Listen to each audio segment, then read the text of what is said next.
Rayvon Griffith committing to Cincinnati could be just the beginning as they get set for a move to the Big 12. That is leading off today's episode of Locked On Bearcats. Our Locked On Bearcats, your daily podcast on the Cincinnati Bearcats, part of the Locked On Podcast Network, your team every day.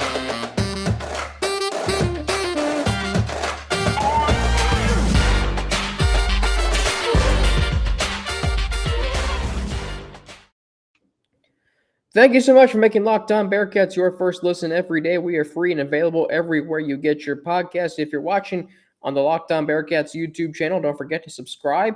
And you can also like and share a comment on this video if you're downloading this podcast from an audio platform, whether it be Apple, Spotify, or Stitcher. Don't forget to like, share a comment, or give it a rating. All of that helps more Bearcats fans like you find this podcast. Alex Frank here with you on this Tuesday, May 3rd, 2022. Using all of my experiences from my days as sports director of the University of Cincinnati student-run media organization Bearcast Media, and bringing all of the connections I have with those in the athletic department and who cover the team professionally here to this daily Bearcats podcast. Coming up on today's show, Rayvon Griffith, a local four-star recruit, becomes the Bearcats' first commit for the class of 2023. There's one thing about Desmond Ridder that will serve him well in the NFL. And I'll tell you the player who I think is the most underrated player in this year's Bearcats draft class. But first, let's start with Rayvon Griffith, the number 47 player in the country per 24/7 Sports. The top recruit in the state of Ohio has just committed to the University of Cincinnati, a four-star recruit. And if this is just the beginning, which I think it is, for the Wes Miller era in Cincinnati as they get set for a move to the Big 12, then sign me up. He's the first commit for the class of 2023, which means he's the first commit for the Bearcats in the Big 12 era. What a bang to start off with. So this could signify the start of the Wes Miller era. You get a commit who's a four-star local recruit. There's a potential five-star recruit in Isaiah Collier coming to Cincinnati. Remember how I said this program needed someone to change its trajectory? They needed someone like the Bearcats had Desmond Ridder. They needed someone like the Bengals have in Joe Burrow. This could be the guy in Rayvon Griffith. And what stands out to me is the Bearcats are landing a recruit of this caliber at a time when the program is in uncertain times. There's uncertainty surrounding the program. There's uncertainty about the direction it's going in. I believe in Wes Miller. I think a lot of people do. Dan Horde tweeted something of affirmation about Wes Miller in regards to Rayvon Griffith, talking about how the program is in absolute good hands with Miller and the coaching staff, and I do believe that it will be. I think Wes Miller's the right man for the job. I also think that this team was in need of a talent infusion, and I think they got it this offseason. They're going to get it with Rayvon Griffith in 2023. But Rayvon Griffith can change the trajectory of this program. He can get it back to where it was prior to the John Brandon era. If it's been said that John Brandon single-handedly ruined the program, well, if that's true, then, and I don't want to get into that, but Rayvon Griffith and what Wes Miller and the Bearcats are doing now, they have the opportunity to revitalize it. If John Brandon had ruined the program, they wouldn't be in this position. Landing a four-star recruit of this caliber at a time when they are in very uncertain terms. Last year was a down year for the Bearcats by their standards. They finished 18 and 15. That's not their standards. 7 and 11 in conference play after being 6 and 5 or 6 and 4, whatever they were. They were off to a good start, and then they pummeled to 8th in the conference, in a mid-major conference, that is. That's not Bearcats basketball, and Wes Miller knows that. That's why landing this recruit is so important. Timing is perfect here, because the Big 12 is going to allow Cincinnati to keep recruiting like this. If they land a player like this coming off a down season, just imagine when they're winning and they're going to the tournament, what they can do. I admire Wes Miller's urgency here to build a contender. Showing last year was unacceptable, while also understanding, hey, There were some positives last year. Bearcats played hard. I never felt like they got blown out by any team besides maybe Tulane the first time around. I never thought they got blown out. I never thought that they were out of any game. I thought they could beat anybody because I saw them beat Illinois by 20, and Illinois was a top 15 team, and I saw them take a top 15 team in Arkansas to the wire just one day after. I saw it with my own two eyes. I saw that team. So now they have some transfer commits in Rob Finney, in Kalui Zepke, and Landers Nolly II. And now you have a commit waiting in the wings after next season. For the first season in the Big 12, you're going to have a really good offensive player in Rayvon Griffith. 7th highest player commit to Cincinnati in the 24/7 era. Higher than Jaron Cumberland in 2016. And Jaron Cumberland is one of the greatest Bearcats basketball players of all time. He's in the top 10 in scoring. So this is a huge, huge start to the Big 12 era for Cincinnati. This is telling me that Wes Miller is going to be the pilot for the Bearcats going into the Big 12. And next season becomes all that more important with this commit. You need to have success. I'm not saying that they have to, make an improbable run to the Final Four or have an Iowa State-esque turnaround this year. But I am asking for them to compete for an NCAA tournament berth. I am asking for them to establish momentum going into the Big 12. Because if they have another down year next year, more questions about the program are going to come. But I also understand that this is now Wes Miller's team. And I'm all in on what it can do. Coming up, the one thing about Desmond Ridder, we are coming off the NFL draft, but I wanted to share my thoughts on Rayvon Griffith committing. By the way, program alert, Aaron Freeman, as I mentioned, host of Locked On Falcons, will be on this show tomorrow. Russ Heltman, back again this week. He'll be on Thursday's show to talk about Rayvon Griffith and the Bearcats draft class. We're still efforting getting the voice of the Bearcats, Dan Hort, on potentially for Friday. If that doesn't work out, we can potentially have John Garcia Jr. on Friday. So a lot happening this week with the guests on Locked On Bearcats, and I'm here with you.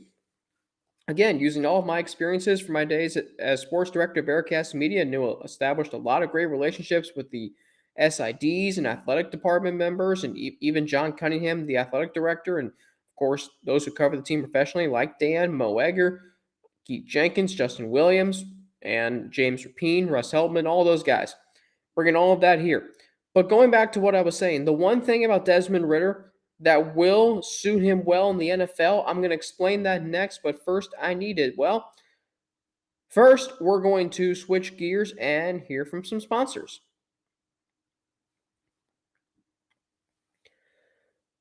Thanks again for making Locked On Bearcats your first listen every day. We are free and available everywhere you get your podcast. So the one thing about Desmond Ridder that I mentioned on yesterday's show was that his no limits mentality, I believe, can best fit Atlanta's offense. I don't think Atlanta is going to do much with Marcus Mariota. There's a ceiling with him.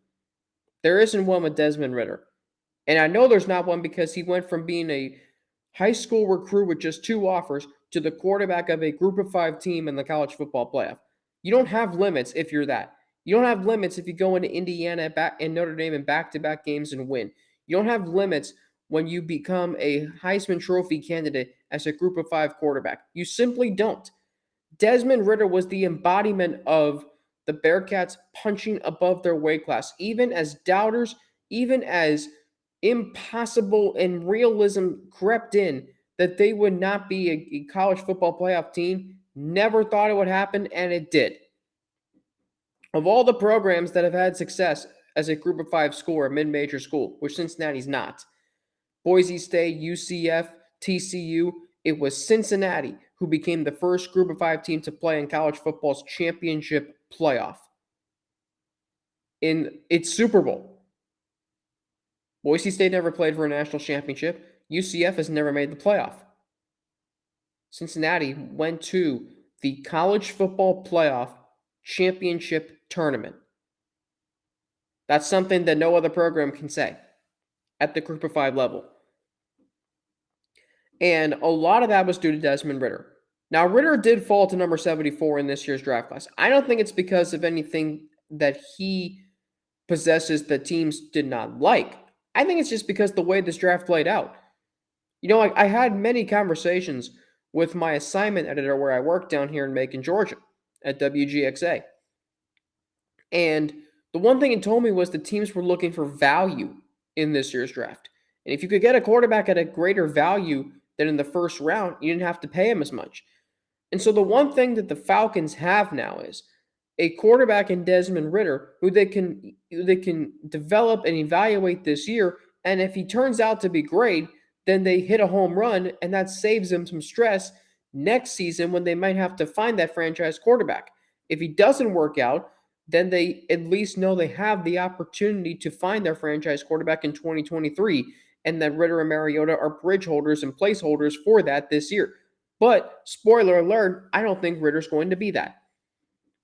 I think Desmond Ridder is going to be the Falcons starting quarterback sooner rather than later. Hell, it wouldn't shock me if he was the starter by week 1. He should be. If you listened to the show yesterday, you know that I vehemently think that Desmond Ridder should be the starting quarterback. Dominique Foxworth of ESPN had this to say about Desmond Ridder, and quote, "This feels like a steal. This guy's a potential starting quarterback in the NFL. To get that guy in the 3rd round is a great acquisition. They're in position so that they can do it again next year if it doesn't work out. So at some point, he is clearly going to get a chance. They don't have to rush him out there. We've said a number of times about the Falcons that they are clearly in rebuild mode when they traded away Matt Ryan so they can make their time developing him in the first year, and I think it's a great pick," end quote. By the way, let me tell you something. When teams are rebuilding, they're still trying to win in the NFL. You know how I know that? Look at the Bengals. When they released Andy Dalton, signaling they were in rebuild mode, and when they drafted Joe Burrow, they were still trying to win. And oh, by the way, 2 years later, they were in the Super Bowl. So they were rebuilding, but they were trying to win. The Falcons are still trying to win. Every team in this league is trying to win. I've never believed in tanking. Never. The Jaguars have not tanked. They're just a bad franchise. They were a bad team last year. The Dolphins were not trying to tank in 2019. You know how I know that? Because they went 5-3 over their final 8 games that season. Brian Flores is a 5-11 head coach.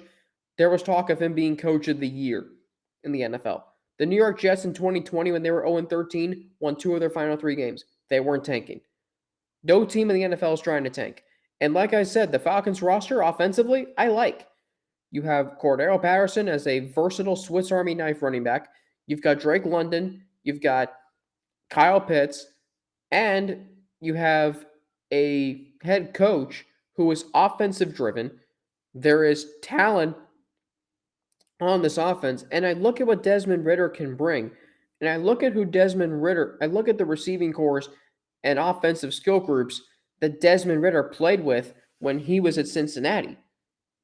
And I think about how he's not going to be able to make it work in Atlanta. I look at the skill groups he had. 2018, it was Michael Warren at running back. It was Khalil Lewis, Rashad Medeiros, and Josiah DeGuara at receiver and tight end. And I think about Thomas Geddes was a wide receiver too. 2019 kind of fell off a little bit, but you still had guys like Josh Wiley emerge, Bruno LaBelle. DeGuara, of course, was a stud in that 2019 team, 3rd-round draft pick the following spring to Green Bay. 2020, it was Michael Young Jr., a transfer from Notre Dame. It was Ja'Shawn Jackson. It was Josh Wiley and Leonard Taylor. It was Jaden Thompson. And then this past year, it was Tyler, of course, Alec Pierce all these years. 2nd-round draft pick. It was Tyler Scott last year as well. It was Jaden Thompson. It was Leonard Taylor, Josh Wiley, Trey Tucker. He's had good skill groups, and Jerome Ford is his running back. He's had good skill groups to work with. So who's to say he can't make it work with this skill group in Atlanta? The one thing about Ridder that will serve him well in Atlanta, and I've kind of danced around, and I kind of didn't mention this off the top as I teased it going into this segment, so apologies there. The one thing about Ridder that will serve him well in the NFL is that the doubts will fuel him because he knows no limits. He was doubted throughout college. He was doubted in high school when he was recruited. ESPN had his over-under at 30.5 on where he would get drafted. He doesn't know any limits. You don't know limits when you take a group of 5 team to the college football playoff. You don't. And I think about great quarterbacks in the NFL who don't know their limits. They know no limits. Joe Burrow, Patrick Mahomes, Tom Brady, Josh Allen, all these quarterbacks that keep coming up with these mind-blowing plays week after week. They don't know any limits. They're willing their teams to win games.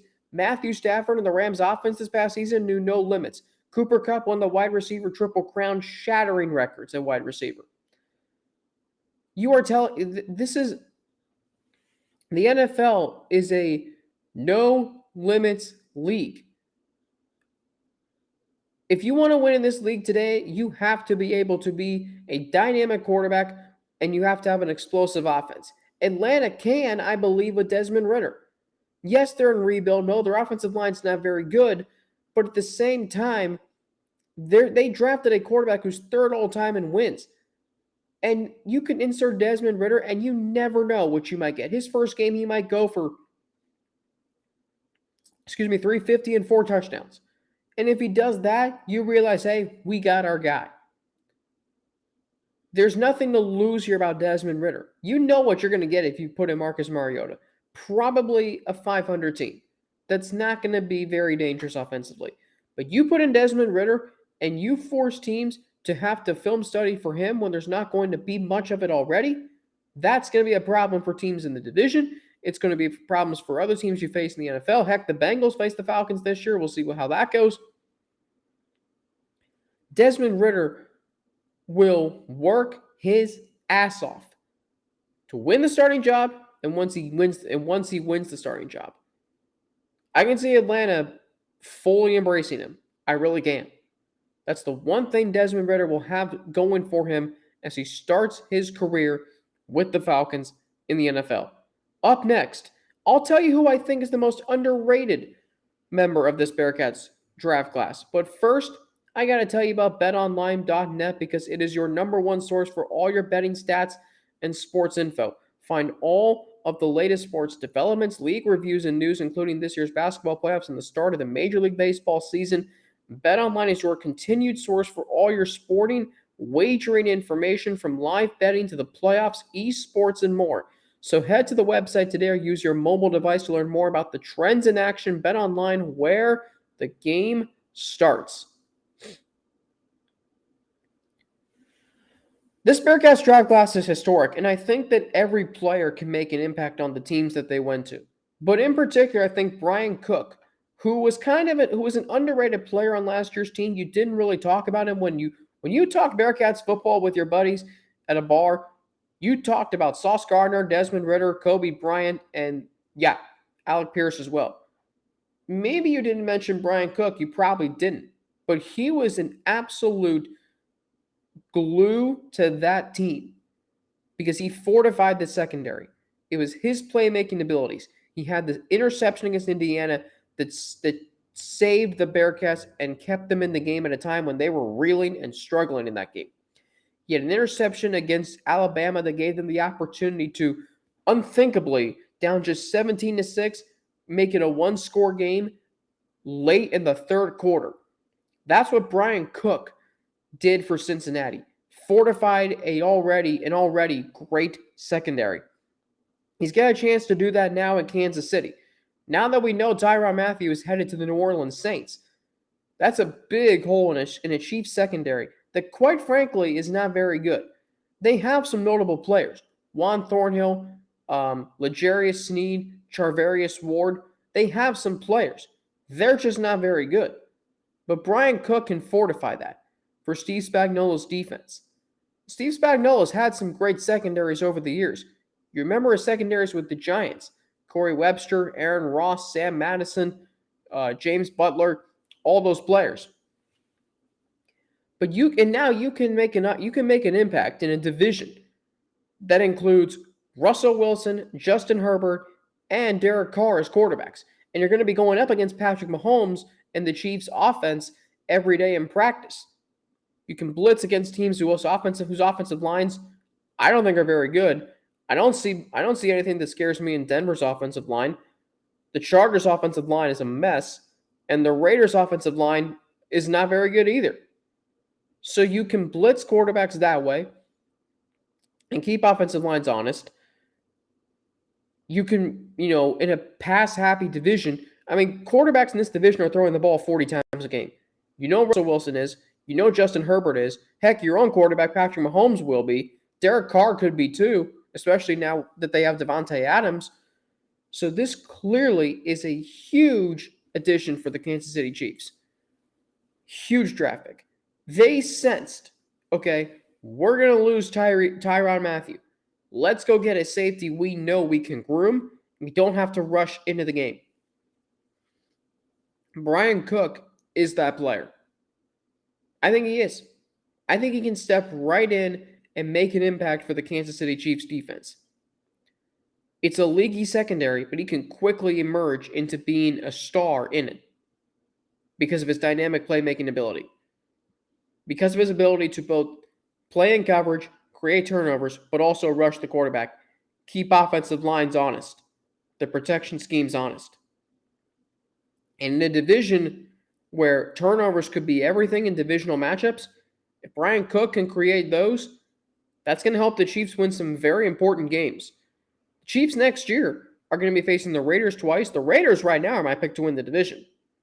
But Brian Cook, if he can make a play in those games, I think can easily become a star and a huge piece to that Kansas City Chiefs defense as the Chiefs look to show that, hey, we lost Tyreek Hill, we lost Tyrann Mathieu, but we're still here and we're still a formidable force in the AFC. All right, that's going to do it for me today here on Locked On Bearcats. Don't forget Aaron Freeman, host of Locked On Falcons, joining me tomorrow to talk about Desmond Ridder in Atlanta. We'll get a perspective from the ATL. Don't forget, you can follow me on Twitter at Frankie_90 with 2 N's, NNATI. You can also follow me on Instagram, AlexFrank9_, or email me at alex3frank@gmail.com. Thanks for making Locked On Bearcats your first listen every day. Now, get all of your daily Big 12 news in less than 30 minutes with Big 12 expert Josh Neighbors, Locked On Big 12. It's free and available wherever you get your podcast. Don't forget, if you watch this episode on our Locked On Bearcats YouTube channel, to subscribe and then like and share a comment on the video. If you are downloading from an audio platform, whether it be Apple Podcasts, Spotify, Stitcher, or wherever you get your podcast, don't forget to like, share, a comment, and give it a rating. All of that helps more Bearcats fans like you find this podcast. I'm Alex Frank for the Locked On Bearcats podcast. Have a great rest of your day, and I will talk to you with Locked On Falcons host Aaron Freeman tomorrow.